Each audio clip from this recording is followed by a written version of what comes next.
if you think that you're gonna get an investment in these events, you're delusional. Why the fuck would I be happy about looking at you doing something else at the same time? So I'm sure that must have been killing you right now to be helping me on this other project that I'm supposed to work on. Enough. Challenge, 30-day challenge. YouTube celebrity. Where are my followers? The bigger the fund, the more pitch decks that get submitted on the weekly basis. I spoke to one investor the other day. They get about 100 decks per week. I wasn't necessarily happy. I also had a very bad experience with one event. I was like, you know what, I can do it much better. I managed to get venue for free, and I also didn't tell them that I've never done it before. So like you faked it until Yeah. I mean, when she asked me how many people I was expecting to have, I had 250. Obviously, it was a very ambitious plan. I left this place, and I was thinking, what the hell did just happen? Somehow, in 4 weeks, I had 500 people registering for the event, and about 250 people actually did come. Myself, I have one failed, like fully failed company like under my belt. One of the biggest mistakes that I did, and I don't think anyone can avoid it, I think you can only get there with experience, is... Hello, welcome back. So today is the 5th day of the challenge, and we just hit 100 subscribers. And this is a very exciting news for me. Look at this. This is 100 people in the room. It's like this many people are actually waiting for the next video. They're waiting to see what is going to happen next throughout my journey. That means a lot for me, and I would like to thank you from the bottom of my heart. And let's get started with the video.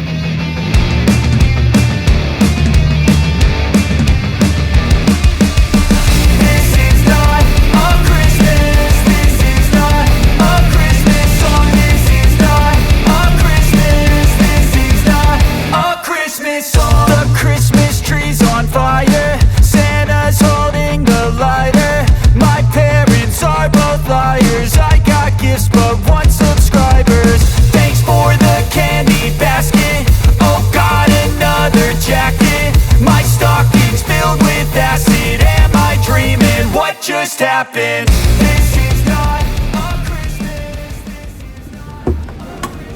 What's up? You think you are celebrity on YouTube now? Yes. 100 followers, well done. Give it one more week and it's gonna be 500. This is not a Christmas song. My neighbors compete to see who can. Wait. Naeem and I have a little announcement to make. It's a little hush for now, but just a very quick preview. In March 2024, we will be holding a demo day in London. We're expecting 100 plus founders to get on the stage of 100 plus investors and pitch their business just before they will be closing their first quarter. First quarter usually is the time where it's a peak of investments, and then it slows down. So we will give this opportunity to founders to get their money before it gets quiet. Before it gets quiet. So we will be announcing this very soon. The applications are open. We have quite a few investor partners who joined us on this journey, who will be helping us to rate all the applications, and the winners who will be selected to present on the stage will be announced in February, so they will be ready in March, and we're going to see I turn back to a boy. The answer is to stay young forever.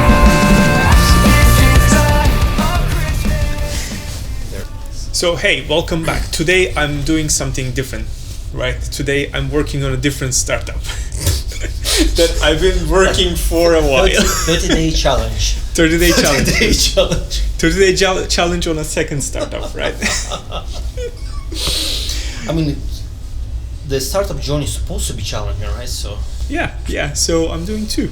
There you go. And this guy is not happy about it because he is my co-founder.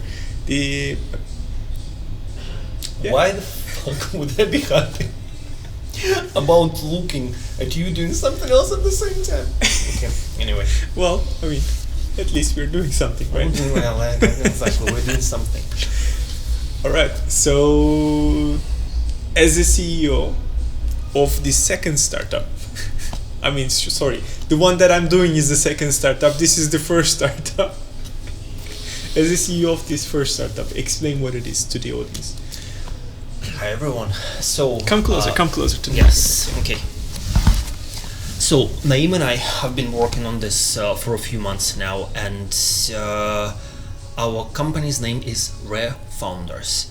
And what we're trying to do is we're working on combining two type of businesses into one. It's event business. We're running networking events for founders and investors where we bring them together for meetups, conferences, events where they can meet each other, network, where founders have an opportunity to pitch to investors, or founders meet for brunch where they can just make friends and get to know people, founders who are potentially going through the same journeys as they do. And we are trying to marry events business with the data business. One of the things that we started doing on this journey quite a few months ago, because we wanted to help the founders who come to our events to get more exposure with investors, we started collecting data from them in terms of their industry, their stage, one sentence about their business, links to their pitch decks, and after every single event we would clean up this data and share this data with investors. We know for a fact that at least 3 investors managed to get an investment out of this, and even though we're not promising anything to anyone, being a founder myself, that I know just like every little helps. The more exposure you get to investors on this journey, pretty much the better, and it's just improving your chances. So we decided to take this to another level. So what we eventually want to build, we are working on creating a Crunchbase for early stage startups, but with one simple but very big difference is the fact that the data on our Crunchbase will be live. And by live I mean more up to date than pretty much anywhere else. And this data will be powered by founders, investors, big community meeting together for this events, meetups and conferences. So yeah, that's pretty much what we're working on. There is quite a bit, like very big problem on the data market in general, and places like Crunchbase are normally the go-to places when it comes to data on private companies. But if you're a founder, if you're watching there, you probably would agree with me that you registered on Crunchbase, put your information in there, and maybe the next time you will keep this information up to date when you're going through fundraising. The chances are you probably will do this just once or twice and you will give up simply because there is no incentive for you to actually do this, and you also don't see any return on your investment of your time. And the same applies to quite a few venture capital funds. They collect a bunch of presentations, pitch decks, and the bigger the fund, the more pitch decks that get submitted on the weekly basis. I spoke to one investor the other day. They get about 100 decks per week, and it was a very small unknown investor, meaning that big companies get much more, and very often by the time they would get to your specific pitch deck, it can be a few months old, and this means that investors potentially could have missed on some amazing opportunities. And we want to change it. We want to make this data more live, up to date, which will help investors in terms of getting their hands on very good opportunities and helping them with the deal flow, and also will help founders who are trying to get as much exposure as possible to investors. So pretty much that's what we are, and that's what we do. Yeah. In a summary. And it's a lot of it's much more complicated than that, but it is actually a lot of work. Yes. So I've joined you. So you started doing this before I joined you, right? Like I joined you I joined one of these events as a founder myself, which is the previous company that I was always mentioning, this AI Paris thing. And one day we were talking. I volunteered for one of the events to record the event, and then that's how pretty much we started the conversation. And you asked me how invested I am in my own idea, and why don't you just come join me? So yes, and before that, there is a very good story that how you started doing these events, how you started running these events. So can you tell that story? Yeah, I told the story a million times now to every sponsor and partner and investor I came across. I also but I'll do have it heard again. this story a million times by now, but you know, it just, I think this one is by for now you. it's more memorized script. But anyway, so back in February I started fundraising on for my previous business in the corporate wellness space. Being a founder, first-time founder, I very quickly realized that I didn't have any investor network in London or like anywhere else. And London is full of amazing opportunities for any founder to go to networking events, to meet with potential, again, founders, investors, and a lot of these events are free. A lot of them you have to pay for, some of them good, some of them not very good. But I wasn't necessarily happy with the fact that I didn't get exactly what I wanted to get out of this. And back then, all I wanted was just to meet with investors and just have this chance to practice my pitching skills. I understand that it's a process in terms of getting an investment. It doesn't normally happen in a moment unless you have your like investor network. So I wasn't necessarily happy. I also had a very bad experience with one event specifically, and I was like, you know what, I can do it much better. And I managed to get venue for free. This venue assumed that I'm organizing events on the regular basis, and that's pretty much what I do. I obviously didn't, and I also didn't tell them that I've never done it before. So like I you faked it until you yeah. I mean, I didn't lie. I Yeah. didn't lie, but I also did not correct them on this. Okay. But I managed to get the created venue. a perception maybe. Yeah. I was just like, they were creating perception. I was just standing there. You were just indulging their perception. So I managed to get a pub, and it was a very, very big pub, booked 4 weeks from the moment I spoke to this person. And when she asked me how many people I was expecting to have, I had 250. And obviously it was a very ambitious plan. I left this place and I was thinking, what the hell did just happen? Because I committed to something. I didn't know how to do this, what to do, where would I get these people from, because no one knew me. I didn't have any network of founders, so like literally like no one. Somehow in 4 weeks I had 500 people registering for the event, and about 250 people actually did come. And that was the first event, right? It was the first event. Okay. No marketing, no budget. About 60% of all the people who came, they were founders or potential fundraising. About 15% of them were investors, and the rest they were companies in the startup ecosystem. So yeah, pretty much the rest of the history. Then I did the second time and the third time, and I was quite public about it on social media, and very quickly I started being approached by venues who wanted me to bring my crowd to their place, and partners and sponsors and volunteers. And fast forward to what is happening right now, I have 3 people working on my team. Naeem is one of them. For full disclosure, can't pay any of them. So Doing it for free. Doing this Yeah. like everyone is doing this for free. I'm paying to everyone with my love. Although I don't think everyone's getting enough love and care from me.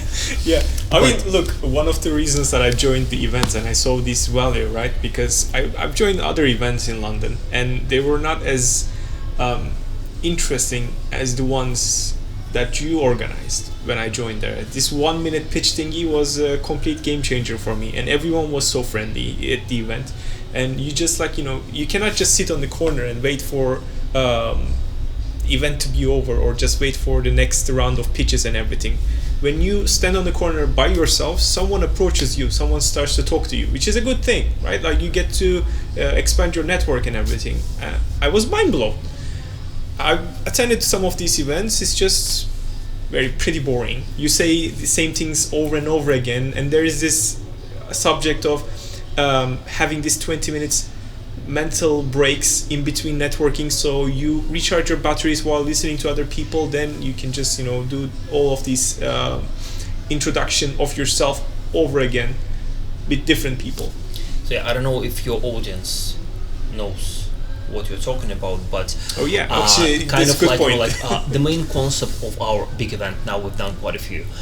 It's networking mixed with open mic pitching, and again, all this ideas came from my personal experience, where I had bad experience with networking, and sometimes you'll just be stuck in the conversation with someone and you don't have anything in common with them. And even though like every party makes an effort to have a conversation, you just eventually, like, you both know that you need to move on, but it's impolite. We live in the UK, there is a lot about culture here, and it's like awkward. So that's kind of like one of the main reasons why I came up with the whole concept that for 20 minutes people do networking, and every 20 minutes we will break into open mic pitching sessions, and I would randomly pick 5 to 6 founders who are currently fundraising and invite them to the stage. They have a microphone for 1 minute to pitch their business. And again, I've done this all pretty much based on my personal experience. I wanted to have a chance to practice pitching skills, because in London it's very difficult to actually do this. Either you're not allowed to do this at different events, or you're asked to pay £250 plus for like a few minutes of practice. I mean, they do tell you that you meet investors, but there is like normally no investors. And being a founder without any money, I felt it was very unfair. And there are quite a few businesses who are like trying to take advantage of you. And again, I get it, like everyone needs to pay their bills, but I wanted to create something that would give people just an opportunity. And in between this kind of like networking and pitching, I have a microphone, so I'm kind of like the one who is managing all this stuff. I had quite a few failed attempts of being a stand-up comedian, and none of these jokes worked, but people laughing at me. I think this overall created the atmosphere in the room that people were more relaxed and like going to other events. I think at our events, people are like smiling, people are laughing, but at the same time there is this like element of seriousness where there is still like networking happening and founders like pitching, so there is a value, and we actually do have investors. And I don't promise any investments to anyone, and actually do the opposite at my events. And normally, for full disclaimer, I'm telling people that founders that they should be seeing this opportunity as an opportunity to practice rather than to get an investment. Yeah, it's all about networking, right? Exactly. That's the thing. If you will you're never gonna get the money right there. To quote you from one of these events, if you think that you're gonna get an investment in these events, you're delusional. 100%. I mean, all the founders are delusional, which is a good thing. But check out his YouTube account. There is actually a video of him saying that. So, and it's like, again, it's just like like me being completely honest. I went through this myself. I have one failed, like fully failed company like under my belt. I went through the stage like from like inception of idea, like developing the product, selling the product, having companies on the waiting list, like fundraising, and eventually like not being able to get the money to get to the next stage. And this experience, I mean, like, it's definitely worth something, because you just learn every single step. And sadly, most of the founders, I mean, they don't know what they don't know, so that's completely fine. And I hope that with what we do at our events, with the guests that we normally have, people will be a little bit more aware of the challenges as what they have to go through, like as founders, and maybe they will be a little bit more prepared. And what would be the one advice that you would give to someone who's just starting out as a first-time founder, based on your experience? You've already been through it. Just starting out. Yeah. I mean, I made quite a few mistakes. But one of the biggest mistakes that I did, and I don't think anyone can avoid it, I think you can only get there with experience, is definition of MVP. Like everyone knows MVP as minimum viable product, and Y Combinator spoke about it quite a bit. And again, it's like people think it's kind of like common knowledge, but even though people understand the whole concept behind it, I don't think many founders actually understand what minimum viable product is. Because minimum viable product is something that you can launch very quickly. It's supposed to be ugly, but it should kind of represent the workflow of whatever you're trying to build. And this is done to get early validation of whatever you're working on, and to get some kind of like early traction before it gets pretty, before it will like work the way you want to work. And a lot of founders, they go into the development mode very quickly without understanding what their users actually need. And again, I've done the same mistake.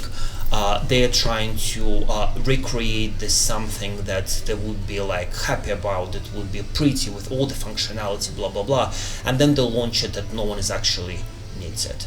And that's the biggest problem. And now I understand that if you can do something with using Google Forms, like Excel spreadsheet, I don't know, like no-code solutions like Squarespace, that you can build something literally like in a matter of days, if not hours, and launch this just to test if people will be signing up, if there is an interest. It just, again, it will save you so much time, because if no one cares, you will quickly learn the lesson and you will move on to something else. But if it's the opposite, it's something that you can use to potentially speak to investors or like new users or whatever, and very quickly you will actually know what kind of product or service to actually build that your users will be happy with. And do you think all these things that you just said can be done in 30 days? All this, I think again, it all depends on the complexity of whatever you're trying to build. But I'm pretty confident, yes. But then again, I've seen you developing something pretty much like from the day one. Yeah. And that's what I did as well. But doing things differently right now, I would speak to users first to understand and validate there is a problem, to validate the solution before you would build something. Again, it can be in the form of something, I don't know, like Google, WhatsApp, I mean, like whatever, something that will maybe like mimic what you're trying to do, and just get a feedback. And once you have people saying, I don't know, like good positive things, and they're getting value, then maybe it's time for you to start developing, but still trying to develop something on the basis of the feedback rather than the other way around. So, okay. First thing that I did actually is just creating the landing page. That took me half an hour, maybe. Like 40 minutes maximum. And the landing page is up and running with just minimal information. It's just, what it is, what the application does and everything. And I do have click-through kind of like a design thingy. Just you can just click. It doesn't work. There's no functionality in it. And I've been doing some LinkedIn polls, like when you can select some options, like which one of the habits that you're actually struggling to build. And I got results from that. There's 20-something, around 20-ish people actually participated out of 300 impressions. 20 people actually took time to click. And that's pretty much where I am right now. And there was no infrastructure, there's no code, there's no development happening. And next thing is just to validate this even further. So what would be the strategy that would provide me this information fast and cheap? I mean, first of all, 20 replies is not enough statistically. Like sample, you need to have at least 100. Yeah. So I would definitely speak to more people. Also, like I've seen the post that you made. It's like I get what you're trying to do, but it's also generic, meaning that you do get the big challenge, but without understanding what the kind of like the problem is like behind this. So what I would do is I would go to people who actually did reply, and whatever you want to talk to them, just like ask them for like a quick interview, and just have a list of questions that you will be asking, like like other people, to verify and get to specific problem of these people, because that's what you will like very quickly realize, okay, that's maybe the problem that needs to be solved. Yeah. Because otherwise, again, I've seen what you posted. It's very broad, like things like languages, I don't know, like learning languages. What exactly is learning languages? I feel like people misunderstood me because I saw a lot of developers are selecting learning a language. It might be a I see, but that's programming language too, exactly. or it could be a language of a human language, right? So that's why it's Yeah. kind of like, again, just question of like verifying and talking to the users and trying to understand, or like to identify this problem, because maybe there is no problem, or maybe there is a problem. Yeah.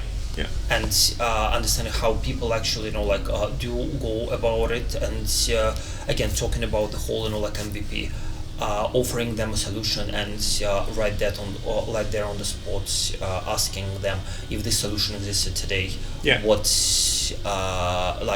would they potentially use it or not. Yeah. Oh man, thank you. So this one, Yeah. it's all. I honestly think it's. I mean, the problem is the mentality. Yeah. In terms of, you don't know the things unless you experience like any of this. Again, I read whatever Y Combinator posted million times. I've heard from everyone that you only build a product once you understand the users, when you have a feedback from the users. Everyone knows it, but at the same time, most of the founders I speak to, people just build assuming that they already know. And again, I've done this myself, and it's very difficult to take yourself away from this, because I think founders, as I mentioned before, delusional, and it's a good thing, because if you're not delusional, you won't be able to get anywhere, because like reality is like super harsh.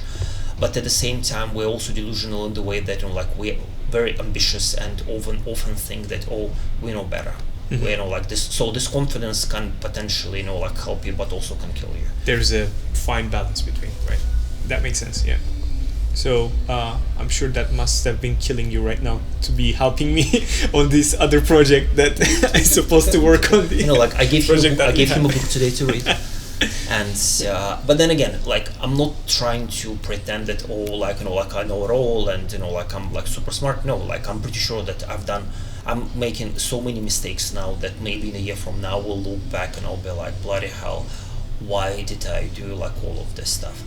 But at the same time, I mean, I wish I knew, but I'm glad that I didn't, because I wouldn't be here right now talking to you, and if I didn't do all this mistakes, again, what we have right now with Rare Founders, it wouldn't even be a thing. Yeah. Just because, again, I only got there simply by because trying I was, things, and right? going through this experience. Yeah, fair enough. Okay, so we will be also seeing him in 2 days' time, because there will be an event. Yes, yeah. Yeah. We're gonna have an event on Tuesday. So I don't know, he told me that many of you are in the US. So if you want to fly in for a day on Tuesday to meet with our very cool guest who will be doing a cold read. So pretty much the idea of the cold read is he's an investor. He will be randomly looking at a few of the pitch decks that people submitted in advance, and will be giving his honest feedback while he's going through these decks. Again, he had never seen this pitch decks before. He doesn't know who these people are. And the whole idea is just to understand what real investors actually think, things that they will never tell you. And he did this once for my previous startup. It was very brutal, but super constructive and very useful. And I'm sure that founders who will join our event, or maybe you can later watch it online. Yeah, I will definitely well. leave a link for that event later on. Yeah. When that happens. Yeah. Because most of the mistakes any founders do, regardless of the stage, are quite common. So that's why it's again just very great and learning experience. Amazing. All right. So let's go back to work. Let's go back Let's to go. reality again. Enough. Challenge. 30-day challenge. YouTube celebrity. Where are my followers?